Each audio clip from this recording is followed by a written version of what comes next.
कहते हैं अंधी घोड़ी खोखला चना खावे थोड़ा और बिखेरे घना। पाकिस्तान की औकात कुछ वैसी ही हो गई है। लेकिन बहुत बड़ी खबर आ रही है अफगानिस्तान के जियोपॉलिटिक्स से। फ्रांस, जर्मनी, भारत ने एक बहुत बड़ा खेल खेल दिया है पंसीर को लेकर और अहमद मसूद को लेकर। खास करके अहमद मसूद को बुलाया गया है। इसके क्या है मायने और क्या बड़ा उलटफेर हो रहा है, जानेंगे इसके बारे में। तो वहीं दूसरी तरफ आखिर भारत 57 मुस्लिम देशों के ऊपर क्यों बौखलाया, क्यों भड़का और बड़े ही कठोर शब्दों में यहाँ तक कह दिया कि तुम पर कब्जा हो गया है। जानेंगे क्या है मामला। इसके अलावा बहुत कुछ, आइए जानते हैं इन खबरों को विस्तार से। आपको याद होगा हमने अपनी खबरों में आपको बताया था अहमद मसूद ने मांगा था फ्रांस से मदद और फ्रांस को खास करके चिट्ठी लिखी थी और फ्रांस तक ये बात पहुंचाई थी अहमद मसूद ने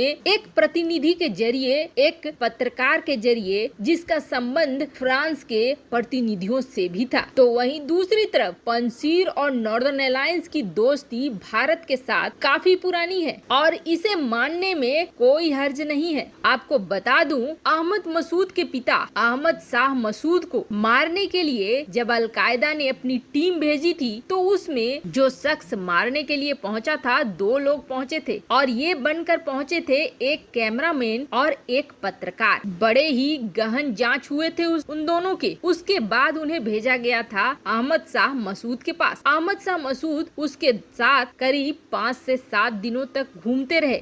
शुरू में इन्होंने बहुत अच्छा दिखाया एक्टिविटी, बिल्कुल भी नहीं लगा कि ये अलकायदा के ट्रेंड आतंकी हैं। उसके बाद ये इंटरव्यू लेने बैठे और जब इंटरव्यू लेने बैठे तो पत्रकार ने सवाल किया ओसामा बिन लादेन के बारे में। अभी उसका सवाल खत्म ही हुआ था और अहमद शाह मसूद जवाब देते इससे पहले कैमरे में छिपाकर जो विस्फोटक लेके गया था अलकायदा का दूसरा मेंबर कैमरामैन बनकर, उसने विस्फोटक को उड़ा दिया। अहमद शाह मसूद जब बुरी तरीके से घायल हुए थे तो उन्हें तेजी से लेकर आया गया था भारत के बेस में जो तजिकिस्तान के पास है। वहाँ उन्हें बचाने की बहुत कोशिश की गई लेकिन बचाने में सफलता नहीं मिली। अहमद शाह मसूद को भारत एक हीरो के रूप में देखता है, इसलिए आप देखेंगे भारत में दिल्ली में एक सड़क का नाम भी अहमद शाह मसूद के नाम पर रखा गया है। तो वहीं जो नहीं जानते हैं वो जान ले, फ्रांस अहमद शाह मसूद को बहुत ही ज्यादा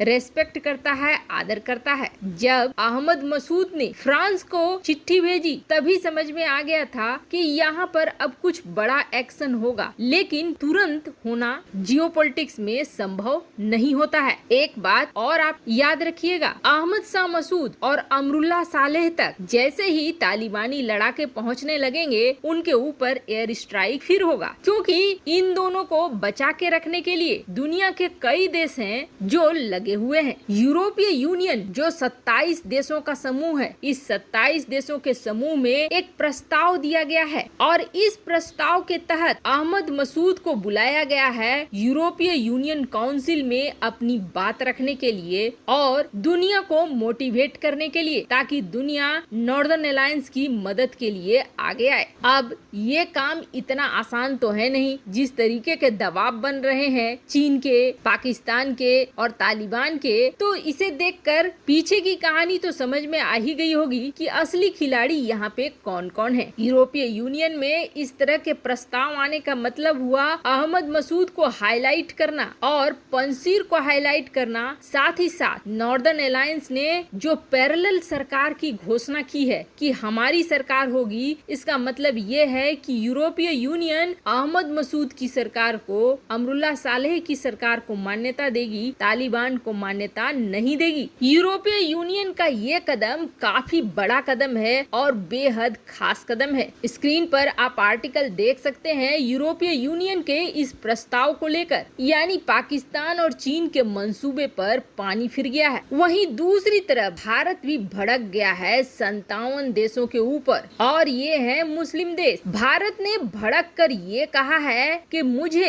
एक ऐसे देश से सुनने की और सीखने की जरूरत नहीं है जो खुद फेल हो चुका है। भारत ने ये बात पाकिस्तान को लेकर कही और ये कहा कि जम्मू कश्मीर भारत का अभिन्न हिस्सा है और इस पर बोलने का किसी को कोई हक नहीं है। दरअसल यूएनएचआरसी में भारत यूएनएचआरसी को भी धो रहा था और ओआईसी को भी धो रहा था। ओआईसी ने हाल फिलहाल में कश्मीर को लेकर बयान दिया था, जिसके बाद भारत वैसे ही भड़का हुआ था। यूएनएचआरसी में मौका मिल गया। यूएनएचआरसी के मंच पे जवाब देते हुए भारत ने ये कहा कि यूएन को ये समझ में नहीं आता है कि यूएन ने जिसको कहा कि ये आतंकी हैं, वो सारे आतंकी मिलते हैं पाकिस्तान में। उन्हें ट्रेनिंग दी जाती है, उन्हें पैसे की मदद दी जाती है, उन्हें हथियार दिया जाता है और ये सब कुछ कोई ख्याली पुलाव नहीं है, बल्कि इन सारे के सबूत हैं। मुझे तो ये चिंता लगता है कि यूएन भी पाकिस्तान को रोक नहीं पा रहा है। भारत ने कहा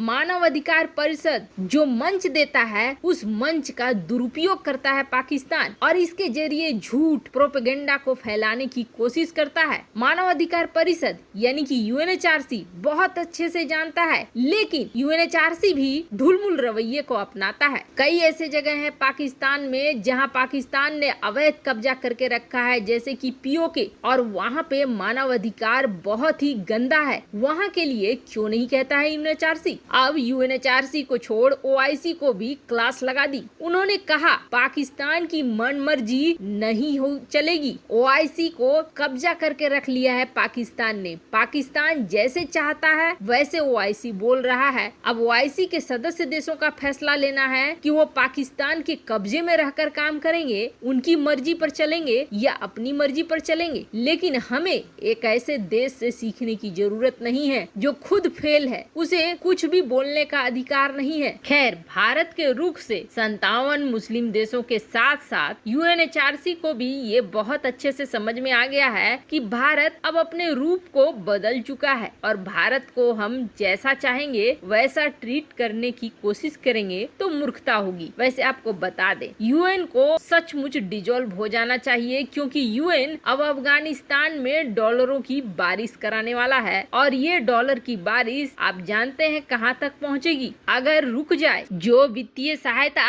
अफगानिस्तान को दी जा रही है अगर उसे रोक दिया जाए तो तालिबान खुद ब खुद टूट जाएगा। सही चीजों के बजाय यूएन गलत चीजों में लगा हुआ है। वैसे आपको क्या लगता है, अहमद मसूद को यूरोपीय यूनियन के काउंसिल में जाना चाहिए? कमेंट कर अपनी राय जरूर बताएं। जल्द मिलते हैं अगले वीडियो में नई खबर के साथ।